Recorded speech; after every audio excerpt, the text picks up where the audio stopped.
Hello everyone. तो 10th IGCSE का electromotive force का वोल्ट मीटर पढ़ रहे हैं ना। तो नेक्स्ट टॉपिक है अपना वोल्ट मीटर्स में।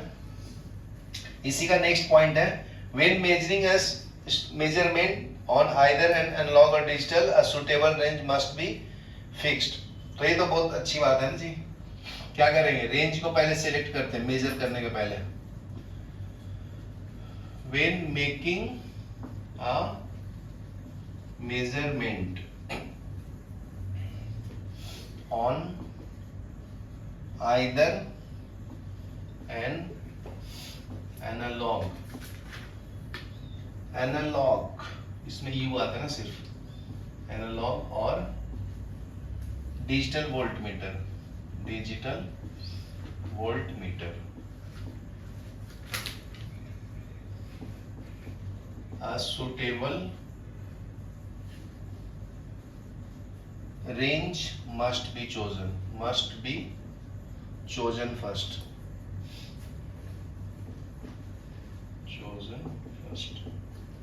ठीक है। देखो एग्जांपल के तौर पे देखते हैं। For example if a voltage of few milli volt is expected 10 milli volt range must be selected. ठीक है। If a voltage of a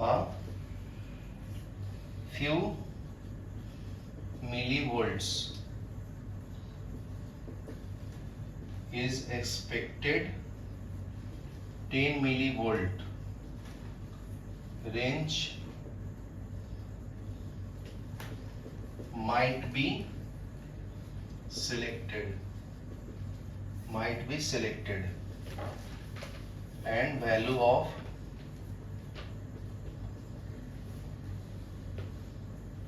voltage in millivolt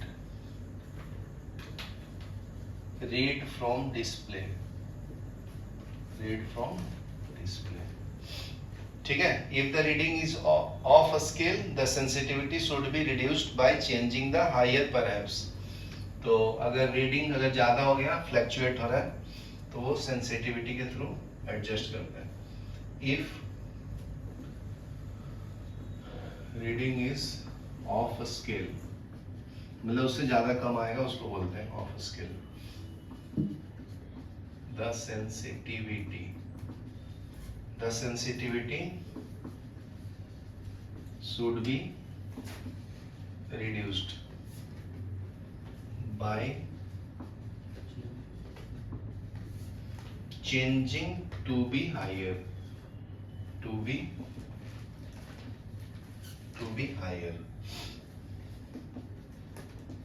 perhaps 100 millivolt range. ठीक है। सेंसिटिविटी का रेंज इसका 100 millivolt है। Every measuring instrument has a calibrated scale. Every measuring instrument has a calibrated scale। ठीक है। when we write an account of an experiment we should include details about each scale। when you write an account of an experiment, ठीक है, you should include detail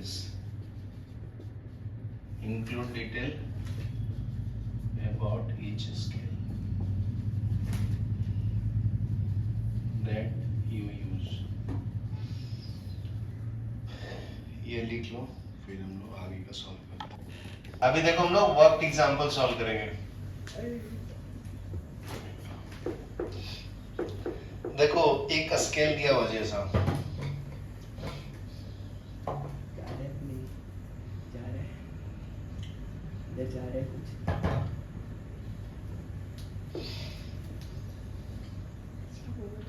ये आपका volts दिया हुआ है। 1 0 1 2 3 4 5, ये 2 है, 0 है, 2 4 6 8 10, ये आपका रेंज दिया हुआ है। तो इसके ऊपर पॉइंट कीजिए, ठीक है। What are the two range available when using the volt meter? क्या आंसर है बताओ? हाँ, क्या हुआ?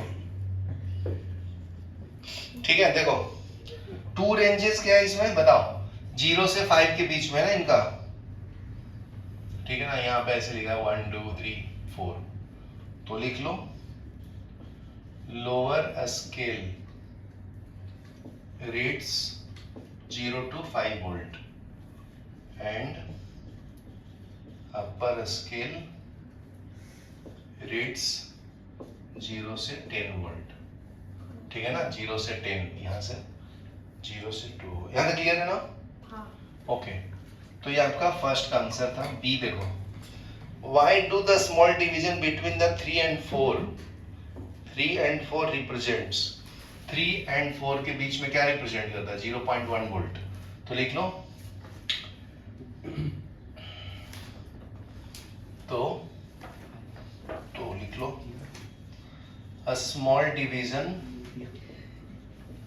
divisions between numbers 3 and 4 represent 0.1 volt, ठीक है। सी में क्या है? What scale would you use to measure a voltage of 4.6 volt? Lower scale 0 to 5, ठीक है। तो देखो मोर एक्यूरेट चाहिए टू मेजर द 4.6 वोल्ट, तो हम लोग यूज करेंगे लोअर स्केल। लोअर स्केल का रेंज क्या है? 0 से 5 वोल्ट का ना। Will give a more accurate reading, will give more accurate reading, ठीक है, ये लिख लो। नेक्स्ट है इसमें डी। डी में क्या है? When the voltmeter reading is 4 volt, अगर 4 वोल्ट रीड करता है voltmeter, where should you position your eye to make the reading? Above the 4 to reduce parallax error। तो देखो ये 4 वोल्ट है ना, तो यहाँ पे आएगा,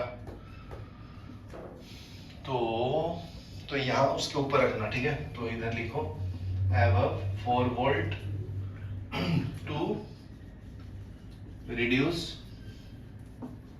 parallax error, चलो लिख लो। अभी नेक्स्ट टॉपिक पढ़ेंगे हम लोग रेजिस्टेंस। तो रेजिस्टेंस को हम लोग आर से रिप्रेजेंट करते हैं, तो ये टॉपिक का भी नाम चेंज कर लो। तो नेक्स्ट टॉपिक आता है अपना रेजिस्टेंस, ठीक है। तो रेजिस्टेंस क्या होता है? Opposition of flow of current को बोलते हैं ना रेजिस्टेंस, ठीक है। तो रेजिस्टेंस को यहाँ पे बोला डायरेक्टली प्रोपोर्शनल टू लेंथ होता है, इनवर्सली प्रोपोर्शनल टू एरिया होता है। अगर ये दोनों को कंबाइन कर दूं तो रेजिस्टेंस जो directly proportional to L upon A है ना जी। तो इस प्रोपोर्शनलिटी को हटाते हैं तो एक कांस्टेंट आता है रो एल अपॉन ए। तो रो क्या है? Resistivity of material. रो क्या है? रेजिस्टिविटी ऑफ मटेरियल, ठीक है। ये प्रॉपर्टी ऑफ मटेरियल होता है। ये कहां से आ गए भाई? आज तो गुलामी हो गया, ठीक है। तो देखो electron moves more easily through conductor when potential is applied. तो लिख लो electrons move more easily through some conductors than others when potential is applied, when PD is applied, ठीक है। The opposition of conductor to current is resistance। तो पहले बोला था resistance क्या करता है? ओपोज करता है, ठीक है। तो लिख लो the opposition of a conductor to current is called its resistance.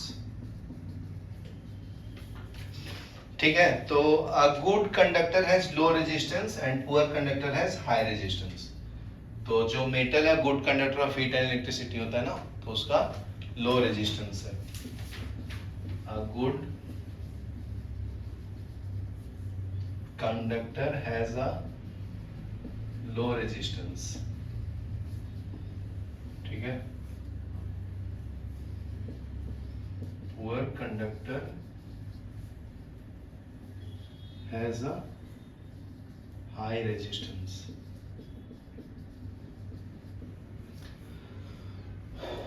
फिर आता है ओम्स लॉ. यहां तक लिखो, फिर फर्स्टली बताओ.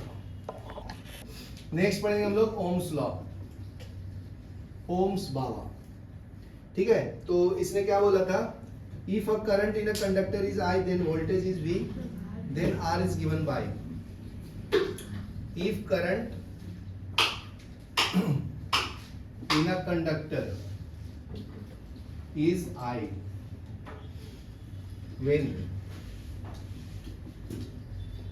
when voltage across it is V volt, as shown in the diagram.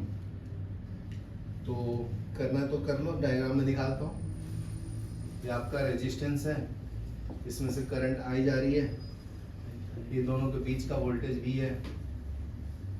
ठीक है, तो रेजिस्टेंस को कैसे डिफाइन करते हैं, it's resistance R is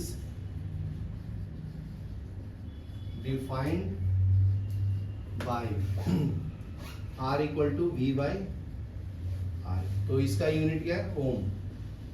symbol क्या ओम का, ये वोल्ट अपॉन एम्पियर भी होता है इसका यूनिट. तो ये तीनों याद रखना इंपॉर्टेंट है.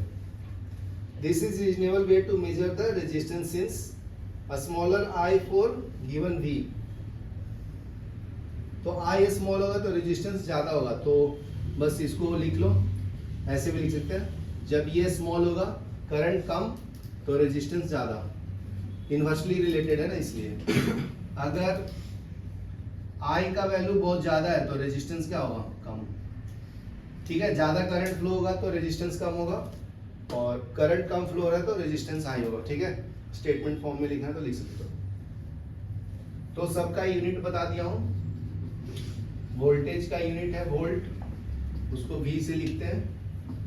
करंट का होता है एम्पियर, उसको A से रिप्रेजेंट करते हैं. रेजिस्टेंस का यूनिट ओम होता है, उसका सिंबॉलिक फॉर्म ये. ठीक है, एक एग्जांपल दिया वो भी कर लेते हैं. करंट का वैल्यू 2 एम्पियर दिया है. ठीक है, V कितना दिया है, 12 वोल्ट. तो रेजिस्टेंस क्या आएगा, V बाई आई ना, तो 12 बाई 2 कितना आएगा, 6 वोल्ट पर एम्पियर या 6 ओम आएगा. ठीक है, ohm is the resistance of a conductor in which current is 1 ampere when 1 volt is applied. तो इसको 1 ohm को डिफाइन कैसे किया है, लिख लो. the ohm is resistance of a conductor in which current is 1 ampere when a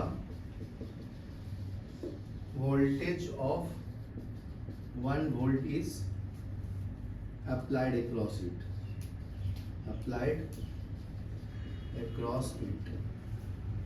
ठीक है, ये लिख लो, फिर आगे बढ़ते हैं.